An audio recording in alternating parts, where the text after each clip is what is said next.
Meus amigos do Milk News, estamos uma vez mais com vocês e é sempre para mim um prazer redobrado. Às vezes a gente atrasa um pouquinho, mas é na ânsia de conseguir coisas novas para vocês. Bem, no início do programa eu quero apenas dizer que com relação àquele caso da Caixa Econômica, está muito difícil a investigação, mas nós não perdemos o assunto de vista não, tá? Alguém ganhar 503 vezes na loteria, não, eu não vou engolir essa não, estamos em cima do assunto. Bem, mas o assunto da semana, um termo muito usado, recorrente, eu acho que esses modismos, né?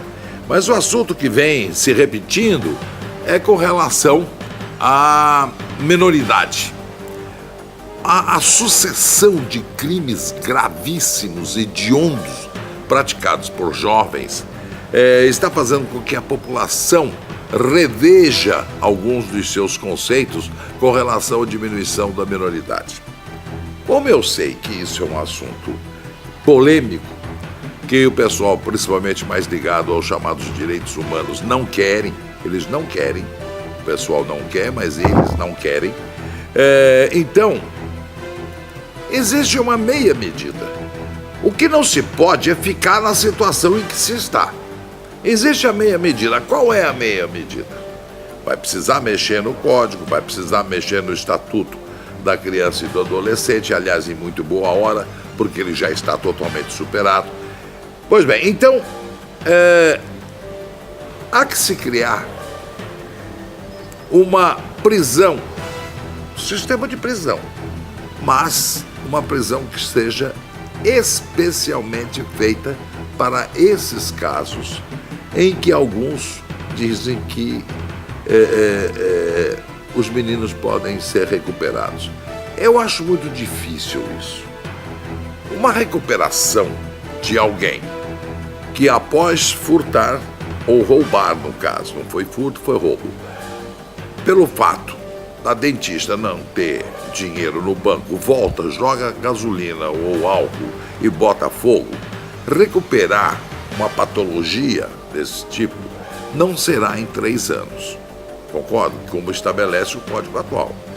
Então, no mínimo, há que se estender este período para 8 anos, para se tentar alguma coisa. Agora, mas se ele foi condenado aos 17, se você colocar 8 anos, então ele vai ultrapassar o limite do Código da Criança e do Adolescente e não poderá ficar mais no sistema Casa, antiga FEBEM. Então tem que se construir, vamos chamar assim, um presídio, poderá ser dar outro nome, não precisa ser presídio, vamos dizer assim, uma casa de recuperação, para que ele cumpra os outros 5 anos, para se tentar recuperá-lo. E após a saída desses 5 anos, a chamada liberdade assistida. Mas tem que ser feito seriamente, não é a liberdade assistida que ninguém vai assistir coisa alguma. Talvez isso seja uma medida que não seja tão radical em se diminuir para 16 anos, se bem que a maioria dos países do mundo é inferior até a 16 anos, não vamos chegar a ponto do que chegou um país do chamado Reino Unido, que indiciou em inquérito oficialmente um garoto de 8 anos de idade, 8, por assédio sexual. Vejam, é um absurdo, nunca vai se chegar a isso. Não é isso que estamos propondo, obviamente. E outra coisa, precisa desmistificar essa situação. Ninguém está falando em menor carente. Não se fala em menor carente, não confundam o menor carente, ou até mesmo aquele do pequeno furto, da correntinha, das pequenas transgressões, com o menor que comete crime hediondo. São duas coisas diferentes. A proposta é para aqueles meninos que cometem o crime hediondo, 17 anos, 8 meses, barba cerrada, 1,80 m de altura, forte, malhado. Sou de menor, doutor. E aí o delegado não pode fazer nada, não pode encostar um dedo nele. Então é para esses casos que está sendo proposta essa, vamos dizer, casa transitória, ou casa de recuperação, ou casa de Irene, sei lá, põe o nome que quiser, tá? ou casa de ressocialização também fica bonito. O que não pode é não fazer nada, porque está crescendo o número e a polícia não está conseguindo efetivamente fazer nada, até porque ela não pode fazer muita coisa.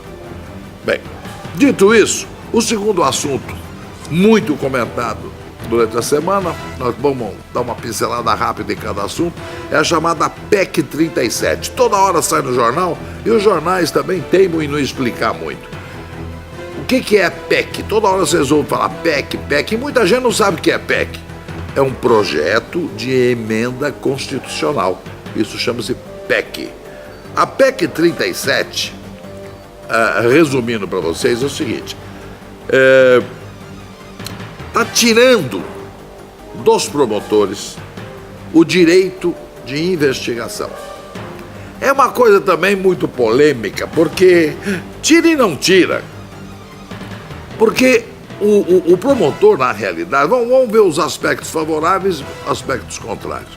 Os promotores têm, na realidade, direito de fiscalizar um inquérito comandado pelo delegado. Isso já existe. Então, ele, de certa forma, participa da investigação. Se ele, promotor, entende que a investigação está mal feita, ele tem um instrumento chamado cota. Então, ele coloca uma cota no processo, o processo volta para a delegacia e então, eu quero os maiores detalhes sobre isso. Daí o delegado tem que responder fazendo um levantamento com relação àquele quesito que ele solicitou. Mas o que os promotores estão querendo, e aí a coisa é meio controversa, é eles poderem investigar independentemente da polícia. Então essa PEC vem tirar deles esse direito, que não é quase que uma obrigação, não. Eles fazem isso e, aliás, fazem muito bem feito. Agora vamos ver o outro lado da questão. Aí é importante. Realmente, constitucionalmente, a presidência do inquérito é da autoridade policial. Ponto final, acabado isso. Ocorre, e aí é um argumento, vamos dizer assim, extra-lei, na prática, a realidade é a seguinte: para que o delegado possa exercer essa função de presidir o inquérito, é preciso que ele tenha mais poderes. O delegado de polícia, ele pertence ao executivo, ou seja, ele está subordinado ao secretário, ao delegado-geral primeiro, que é um colega dele, depois ao secretário de segurança e ao governador. Todos do executivo. E essa subordinação, ela é cruel, ela é canina. E o executivo, diferentemente do judiciário, sofre em funções políticas. Eu vou dar um quadro. Eu conheço um delegado de polícia, muito capaz, eficiente, sabe, sujeito probo, numa cidade do interior, uma cidade até boa do interior, numa ronda, o filho do prefeito num carro dando cavalo de pau, menor de idade, sem carta. O que faz o delegado? Manda parar a viatura, desce, vai lá e apreende o carro, tá? E nem sequer conduziu o garoto, apenas apreendeu o carro. Ele deveria ter conduzido também, não é? Pois bem, 3 dias depois ele estava removido da cidade. Transferiram. O prefeito ligou, transferiram o rapaz. Isso não foi agora, algum tempo atrás. Mas isso está ocorrendo até hoje. Então é preciso que se dê ao delegado de polícia a irremobilidade, como tem o promotor e como tem o juiz. Ninguém remove juiz e promotor se ele não quiser ser removido. Claro, numa falta grave ou coisa parecida. Isso é fundamental. Quer dizer, aqui a gente tem mania de discutir o olfato lá na frente antes de ver as coisas aqui atrás. Então, o delegado cumpre perfeitamente esse papel. Eles são capazes para isso. E os inquéritos, ninguém reclama muito de inquérito. Repararam isso? Nem os próprios promotores reclamam. Agora, reclamam os promotores, e com razão, dessa injunção política. Porque o delegado, em última análise, também colega do promotor, O que o promotor, vamos agir por nossa conta, porque o colega lá, se ele for mexendo nesse vespeiro, ele está removido. Eu já ouvi isso várias vezes, e eles têm uma certa razão. Então, a irremobilidade do delegado é fundamental. Isso deve estar fazendo parte dessa pauta que vocês entregam, vez por outra, associação, sem muita vontade, mas entrega. Isso deve ser cláusula primeira da reivindicação. Isso vai acabar com um monte de coisa. O outro lado, vamos fazer os dois lados. Reclamam alguns promotores que a incidência de corrupção no seio policial é muito maior do que entre os promotores. Estatisticamente, sim. A gente concorda, realmente sim. Porém, há que se considerar o número também de policiais, né? É muito maior o número de policiais civis, entre investigadores, escrivães, delegados e agentes, do que dos promotores e procuradores, obviamente, né? Então, se formos, não podemos colocar essas estatísticas com números absolutos, porque não corresponde à verdade. Agora, negar que existe a maior corrupção dentro do seio policial é querer dar uma de avestruz. Então, o que precisa ser feito? Um saneamento. Está sendo feito? Nada. A verdade é o seguinte, na gestão anterior do Ferreira Pinto, fanfarrão, porque a corregedoria vem pra cá, se bem que esse também não devolveu, né? Bom, sei lá.